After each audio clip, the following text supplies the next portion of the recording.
dito ko, parang may bukol siya na maliit. Dinidedma ko lang 2 months to 3 months. Parang lumalaki na siya. Tapos kumikirot, hindi ako makatulog. Sumakit yung dito ko. Sumakit yung dito ko.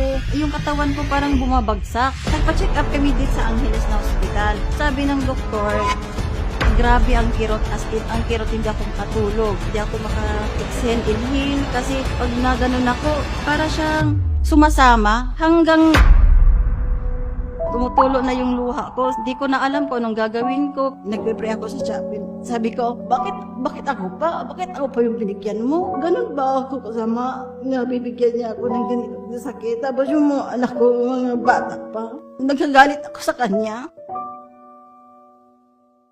Ako nga pala si Rovilyn Dilara from San Isidro, Leyte. Ako po ay 37 years old, isang business woman. Ang lifestyle ko, busy lagi. Kaya yung mga pagkain namin, mga Jollibee, McDonald's, kumakain na lang kami through drive-thru. Nag-start po siya noong May 2022. Yung dito ko, parang may bukol na maliit. Dinidedma ko lang 2 months to 3 months. Lumalaki na siya.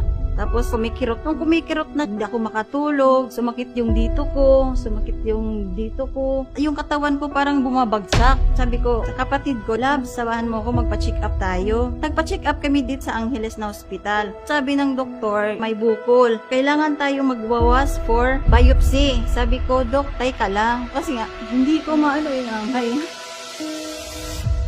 Mag-biopsy ka na lang, sabi ko. Ayaw ko. Sabi niya, sige, ikaw mag-decide. After that, tumawag ako sa mother-in-law ko doon sa Leyte. Sabi ko, ma, may ano daw ako, biopsy, tapos may cancer. Sabi niya, umuwi ka dito. Tapos kinabukasan, umuwi ka agad kami. Pinatingnan ko yung dede ko sa kanya. Namula na pala. As in, pulang-pula na talaga. Sabi ko, anong gagawin ko, ma? Maliit pa yung mga bata. Sabi niya, huwag kang mag-take ng gamot. Tapos sabi ng doktor, tumawag na, kumusta ka na? Sabi ko, Dok, umuwi muna ako. Dito muna ako sa probinsya. Tapos itong kapatid ko, tawag na, kumusta, balik ka na dito sa Angeles para magpa-chemo ka na lang. Sabi ko, ayaw ko talaga. Tapos yung doktor, laging kinukulit ako. Dinedma ko na siya. Yung mama ko, sabi niya, mga herbal, mga halaman, mga dahon. Nung start na na-feel ako, parang nananakit na yung likod ko. 3 months, parang dinidedma ko lang siya. Sabi ko, mawawala lang to. 4 months to 5 months, malaki na siya. Na-feel ko, grabe ang kirot. Ang first ko na symptoms, once sasagi yung didi ko, sobrang sakit ng kirot. Ang bilis ng laki niya, ng bukol niya. Namumula na siya eh. Hanggang mga 7, 6, ang laki na talaga ng dede ko. Para siyang kamatis na